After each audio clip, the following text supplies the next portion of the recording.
So class 11 student, आज का हमारा टॉपिक है case third of bank reconciliation statement. अब केस थर्ड को समझेंगे कि बैंक रिकन्सिलिएशन स्टेटमेंट के अकॉर्डिंग केस थर्ड क्या है। ठीक है, what is the case third according to bank reconciliation statement, because first and second case we have already discussed and we have already discussed about the case first and case second. Now we will going to start case third, and in case third which transaction we will add and which transaction we will subtract, that we have to see in that case third. Clear hai beta? So now you have to see the case third. What is the case third according to bank reconciliation statement? Understood beta? So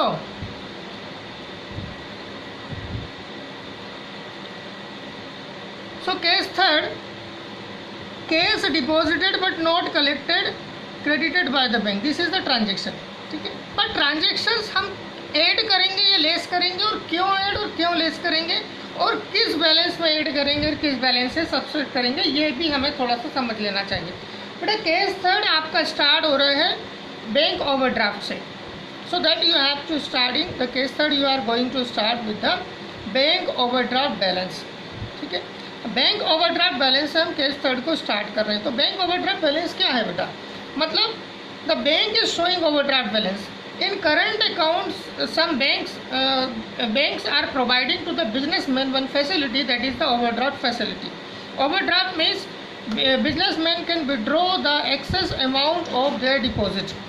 ठीक है, जितना उनका deposit है उससे वो ज़्यादा पैसा bank से निकाल सकते हैं, that is called overdraft. Word में ही आपका मीनिंग छुपा है, ओवरड्राफ्ट मतलब ज़्यादा निकालना।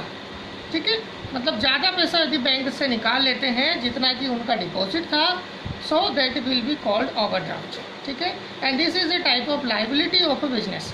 ठीक है, एक तरह की लाइबिलिटी है, मतलब उल्टा बैंक को ही हमें पैसा देना है।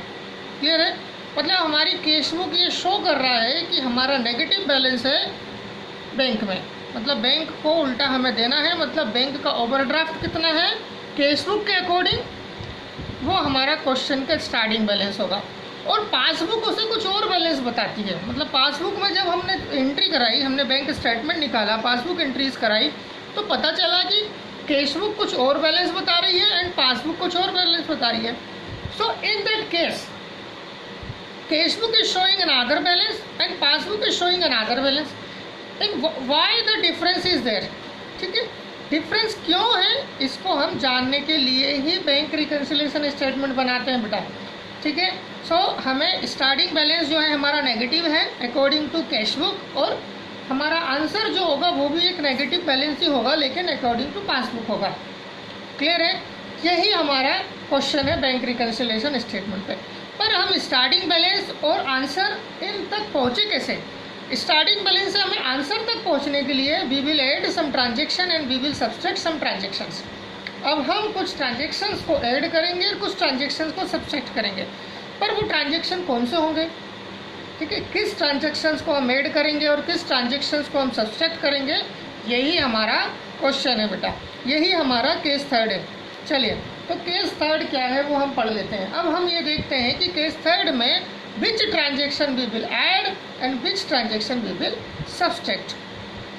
सो cheque deposited but not collected और क्रेडिटेड बाय बैंक, ऐसा ट्रांजेक्शन जिसमें चेक आपने बैंक में डिपॉजिट किया है बट बैंक ने अभी तक उसे कलेक्ट नहीं किया है, मतलब रिलीज़ नहीं किया, पैसा रिलीज़ नहीं किया है, तो ये ट्रांजेक्शन्स को ऐड करेंगे। ये ट्रांजेक्शन आपके ओवरड्राफ्ट को बढ़ाएगा। क्लियर है, ऐड होने का मतलब क्या है, ओवरड्राफ्ट और बढ़ेगा इस ट्रांजेक्शन से। चलिए, cheque recorded in cash book but not send in to bank, but not send to bank, ऐसा चेक जो आपने कैश बुक में रिकॉर्ड किया है but you are that cheque you have not send in to bank, that also will be add, this type of transaction you have to add. Now bank charges charge by bank but not recorded in cash book, ऐसा bank charges जो bank ने कोई charges लगाए हैं, ठीक है, but it is not recorded in cash book. Now interest charge by bank, bank यदि overdraft को इंटरेस्ट लगाती है तो that also you have to record in bank reconciliation statement in adding side, you have to add that transaction. Directly payment given by bank in standing instructions से कोई direct payment हुआ जैसे insurance premium, EMI या जो भी है, तो उससे रिलेटेड भी ट्रांजेक्शन्स को हम ऐड करेंगे। Now wrong debited by bank, यदि बैंक गलती से हमारे खाते से कोई पैसा कम कर देती है, डेबिट कर देती है, तो that also you have to add. Now cheque issued but not recorded in cash book, ऐसा चेक जो आपने इशू किया है बट अभी रिकॉर्ड कैश बुक में नहीं हुआ है तो ऐड होगा। Now deposited cheque and bill dishonoured, कोई भी चेक और बिल यदि डिसऑनर्ड हो जाते हैं तो in that case also it will be add in bank reconciliation statements, negative balance में ऐड होगा। नाउ डिडक्टेड और less and subtract, which transaction we will subtract from the negative balance that is shown by the cash book. Check issued but not presented for payment, ऐसा cheque जो आपने issue किया है but present नहीं हुआ है payment के लिए। Next, cheque deposited directly into bank, कोई भी चेक डायरेक्टली इनटू बैंक में डिपॉजिट हो गया, that also you have to less. Interest allowed by bank not recorded into cash book, ऐसा इंटरेस्ट जो बैंक ने अलाउ किया है बट कैश बुक में रिकॉर्ड नहीं हुआ है। डिविडेंड कलेक्टेड, कोई डिविडेंड मिला है, कोई आपको प्रॉफिट मिला है। रॉन्ग क्रेडिटेड बाय बैंक, गलती से कोई जमा हो गया खाते में पैसा तो वो भी रॉन्ग क्रेडिट है, वो भी यहाँ पर लेस होगा। Next, cheque deposited but not record in cash book, ऐसा चेक जो डिपॉजिट तो हुआ है बट कैश बुक में रिकॉर्ड नहीं हुआ है, that also you have to deduct. चलिए बेटा ओवरऑल इसको समझ लेते हैं। इसमें एक चीज़ आपने देखा कि जो भी आइटम, वैसे तो हम बैंक का ओवरड्राफ्ट से क्वेश्चन कर रहे हैं सॉल्व, पर एक चीज़ ध्यान रखना कि मान लीजिए ओवरड्राफ्ट ना होते हुए बैंक का पॉजिटिव बैलेंस है, बैंक में पैसा जमा है, ओवरड्राफ्ट नहीं है, पैसा जमा है, तो बेटा जो ट्रांजैक्शन लेस हो रहे हैं वो सारे ट्रांजैक्शन बैंक बैलेंस को बढ़ा रहे हैं।